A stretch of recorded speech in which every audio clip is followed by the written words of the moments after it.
kemudian saudara kita Joko Widodo, ya.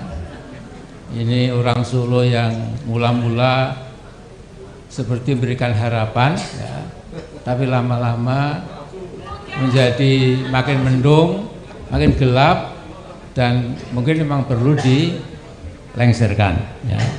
Menurut saya, umat Islam Indonesia itu sedikit banyak agak lupa bahwa perintah jihad fisabilillah itu jelas sekali, ya, tertera dalam kitab Taurat, kitab Injil, dan kitab Al-Quranul Karim. Ya. Ini kita mengajak bangsa Indonesia, khususnya umat Islam itu dengan hayya 'alal jihad. Ya. Kalau jihad sudah menembus hati kita, maka kita insya Allah dengan enteng, ya, tidak takut mati, tidak takut bui, sudah enteng sekali. Lagi di konten saya, lama sudah saya tidak mendengar kabar tentang Amin Rais. Tapi kemarin ini tiba-tiba muncul lagi berita tentang Amin Rais yang ternyata dia ini mengancam akan melengsarkan Presiden Jokowi. Luar biasa memang. Coba bayangkan saja, apa ini nggak ngeri? Nah, nggak ada angin, nggak ada hujan. Tiba-tiba Amin Rais dan gerombolannya itu mengancam ingin melengsarkan Presiden Jokowi. Coba. Kasihan sekali Ketua Majelis Syuro Partai Umat ini. Bahkan ya, Amin Rais ini bukan hanya mengancam akan melengsarkan Presiden Jokowi, namun dia juga mengancam akan mengacak-ngacak kota Solo. Coba bayangkan saja. Lah ini gimana ceritanya coba? Dia bukannya mau membantu dalam pembangunan, malah mengancam akan mengacak-ngacak kota orang lain. Lah ini kan parah sekali. Dan menanggapi ancaman dari Amin Rais tersebut, ya, maka wali kota Solo Gibran pun ini menantang balik Amin Rais. Ya, kalau memang ingin mengacak-ngacak kota Solo, ya silakan saja kalau berani. Begitu kata Gibran. Nah, kita semua yang sebagai penonton ya tinggal menyaksikan saja nanti kelanjutannya bagaimana. Apakah benar bahwasannya Amin Rais ini akan mengacak-ngacak kota Solo yang dipimpin oleh Gibran? Atau jangan-jangan semua itu cuma gertakan doang? Ya siapa tahu kan, benar gak? Ya memang Amin Rais ini bisa dibilang oposisi garis keras di era pemerintahan Jokowi. Pokoknya apapun yang dilakukan oleh Jokowi ya, maka semua itu tidak akan ada benarnya sama sekali di mata Amin Rais. Ya jujur saja ya, saya sendiri kurang tahu kenapa ya Amin Rais ini sepertinya sangat-sangat benci sekali dengan rezim Jokowi ini. Bahkan ya saking bencinya, dia pernah mengatakan bahwasanya Jokowi itu adalah presiden bebek lumpuh. Parah sekali kan? Coba bayangkan saja. Lah ini kan parah sekali kalau menurut saya. Nah, melihat semua yang terjadi belakangan ini, publik pun jadi bisa menilai. Ternyata yang menjadi bebek lumpuh saat ini adalah Amin Rais dan partai umatnya sendiri. Ya mungkin dia ini frustasi karena partainya saat ini tidak ada yang melirik sama sekali. Bisa jadi seperti itu. Ya lagian elektabilitas partainya ini cuma 0, bayangkan saja 0. Makanya wajar kalau tidak ada yang berminat untuk meliriknya. Nah mungkin itulah yang menyebabkan Amin Rais ini membuat keributan dengan cara mengancam akan melengsarkan Presiden Jokowi. Ya namun demikian saya masih sangat yakin bahwa semua rencana Amin Rais tersebut akan gatot alias gagal total. Nah, mengapa saya katakan demikian? Ya sekarang coba perhatikan saja. Sejak tahun 2014 hingga tahun 2023 ini, apapun yang dilakukan oleh Amin Rais terhadap Jokowi selalu saja gagal. Bahkan dulu Amin Rais juga pernah berjanji jika Prabowo kalah dan Jokowi yang menang di pemilihan presiden, maka dia ini akan siap untuk jalan kaki dari Jogja ke Jakarta. Nah, tapi setelah sekarang Jokowi menjadi presiden 2 periode, apakah semua janji-janji itu sudah terlaksana? Belum sama sekali kan? Nah, lantas apakah orang seperti ini yang pantas untuk dijadikan contoh? Ya, kalau menurut saya pribadi, Amin Rais ini tidak pantas sama sekali untuk dijadikan contoh. Ya, jujur saja ya, kalau menurut saya, Amin Rais ini seperti gelandangan politik yang selalu sibuk menyerang Presiden Jokowi. Nah, mungkinkah ini bagian dari apa yang pernah disampaikan oleh almarhum Gus Dur? Tentu hanya Tuhanlah yang tahu semua itu. Karena apa? Karena sebelumnya ya, Gus Dur ini pernah menyampaikan atau mengatakan bahwasanya preman-preman itu akan menjadi gelandangan politik seumur hidup. Nah, kalimat itulah yang pernah dilontarkan oleh almarhum Gus Dur tidak lama setelah Amin Rais ini menggelar sidang Majelis Permusyawaratan Rakyat atau MPR untuk menggulingkan Gus Dur dari kursi presiden. Dan tidak lama kemudian, Gus Dur pun lengser dari jabatan presiden. Bahkan saat itu ya, ada ratusan ribu santri yang siap mati demi membantengi Gus Dur. Namun tahu nggak apa yang disampaikan oleh Gus Dur saat itu? Beliau justru menahan ratusan ribu santri yang ingin berangkat ke Jakarta. Beliau tidak mau ada kerusuhan dan pertumpahan darah sesama anak bangsa. Nah, inilah yang menjadi bukti bahwa seorang Gus Dur adalah sosok negarawan yang sangat mencintai Indonesia. Jadi kalau mau dibandingkan dengan Amin Rais, ya sangat jauh sekali lah perbandingannya. Ibarat langit dan comberan. Ya jujur saja ya, melihat apa yang dilakukan oleh Amin Rais ini, saya kok jadi curiga ya. Apakah jangan-jangan semua ini adalah taktik agar partai umat ini mendapatkan perhatian? Ya siapa tahu kan seperti itu. Ya itulah fakta yang terjadi saat ini.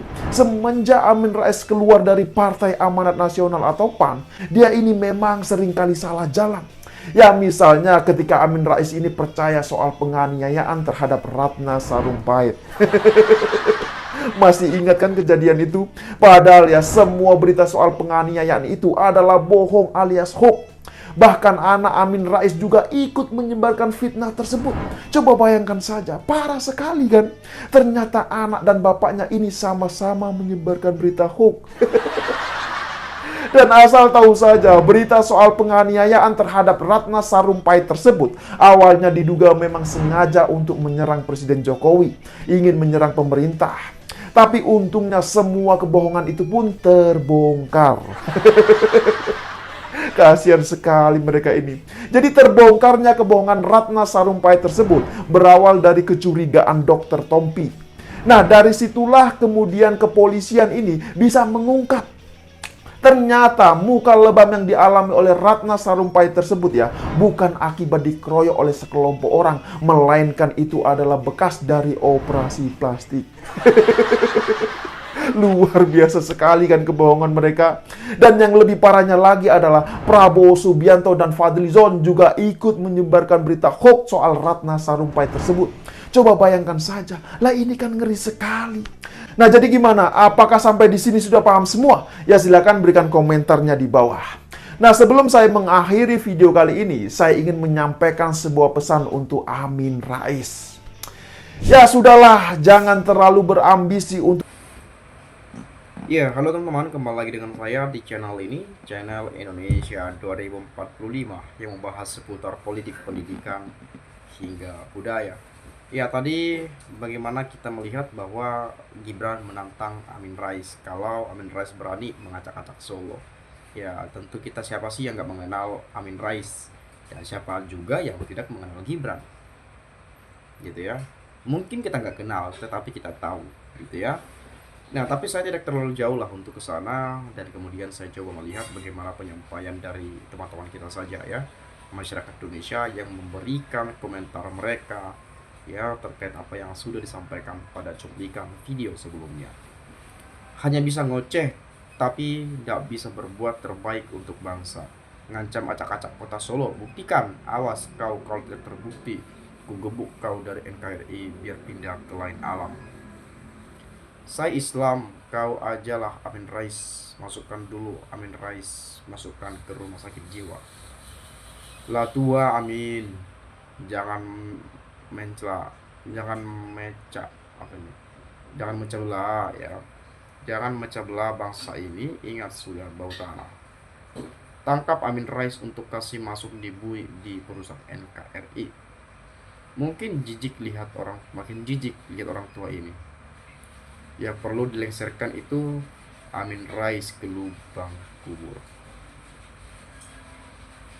Lawan tuh Sengkuni Pak Wapres, jangan takut. Amin, kau manusia kilaks dan pesong, kebusukan. Ya apa sih komentarnya, nggak jelas. Tolonglah teman-teman kalau ngetik itu yang benar ya. Yang PKI adalah Amin Rais harus dipenjarakan. Ya, si Amin jangan memandang usia, ini orang yang mengacak-acak bangsa Indonesia. Ya, kita tahu bagaimana Pak Amin Rais memang keras juga, meskipun sudah tua, keras juga dalam mengkritisi. Tapi menurut saya yang dikritisinya itu mungkin ya kebijakan, bukan menyerang secara personal gitu ya. Tapi terlepas daripada apa yang disampaikan, ya mungkin ya itu dia bagaimana masyarakat itu menilai terkait penyampaian-penyampaian yang disampaikan oleh Pak Amin Rais. Dan sekarang mungkin bagaimana kita melihat Pak Gibran gitu ya, wakil presiden saat ini yang pernah menjabat sebagai wali kota Solo juga. Nah, apa yang sudah diperbuat Gibran di Solo dan apa yang sudah disumbangkannya di Solo gitu ya. Gagasan apa, ide apa gitu. Nah, kemudian Aki Amin Rais yang tukang bohong dulu punya hajat jalan kaki dari Solo ke Jakarta. Sampai sekarang kok tidak dibuktikan. Itu namanya bohong dan pendusta. Kerjanya tukang fitnah, gerombolannya sakit hati, ya. Amin Rais pinter tapi bodoh. Apa ini? Pinter tapi bodoh. Sok agamis tapi perilakunya seperti iblis. Mengadu domba anak bangsa terbaik. Ingat kata Gus Dur, gelandangan politik sebentar lagi masukkan penjara bawah tanah karena sumber kekacauan di negeri ini. Amin Rais ini kok kayak paling benar aja. Padahal kamu ini tergolong orang yang sirik, iri dengki pada keberhasilan orang lain. Hidupnya hanya cari-cari kesalahan-kesalahan orang saja. Matimu pasti masuk septitek ya, septiteng ya, septiteng WC. Sama dengan bau busuk ocehanmu. Maaf mbah. Astagfirullah. Amin buktikan omonganmu, karena selama ini omonganmu tidak ada yang terbukti, semua cuma cerita kosong. Berarti di sini kalau saya melihat banyak sekali juga komentar yang tertuju pada Amin Rais yang negatif ya. Bahaya sekali orang satu ini, buat kisruh aja. Ada istilah pembersihan etnis. Mungkin ada baiknya orang-orang yang sekelas dan seperti ini dibersihkan dari negeri RI ini biar nyaman. Gak ada dalam Taurat dan Injil Kristen yang mengajak jihad segala. Min katanya. Bah Min, ingat janjimu kalau Jokowi menang mau engkel dari Jakarta sampai ke Solo. Mana janjimu harus ditepati. Ya namanya juga manusia teman-teman ya, pasti ya janji pun ya mungkin kadang-kadang nggak ditepati juga, jarang berharap juga seperti itu, lagi di usianya yang sudah tua gitu ya. Tapi mungkin sebagian kita berpikir ini kalau udah tua kok masih gitu ngomongnya gitu ya. Tapi memang kalau kita mengupas esensi-esensi yang yang terdapat di dalamnya, bagaimana ucapan-ucapan itu ya sebetulnya ya ada juga sebetulnya pikiran-pikiran baru yang kita dapatkan. Karena bagaimanapun beliau itu kan sudah orang yang berpengalaman yang sangat jauh gitu ya. Beliau juga aktif juga tuh pada 98 gitu ya, kalau nggak salah. Nah mungkin teman-teman ada pendapat lain atau respons yang lain, boleh silakan sampaikan di komentar pada video ini, agar kita bisa nanti juga sama-sama saling bertukar pikiran antar satu dengan yang lain ya, dengan catatan jelas-jelaslah mengketik ya, biar kita bisa sampaikan juga kepada teman-teman yang lainnya bagaimana pemikiran dan pendapat Anda. Itu saja, sekali lagi saya mengucapkan terima kasih. Salam NKRI, harga mati.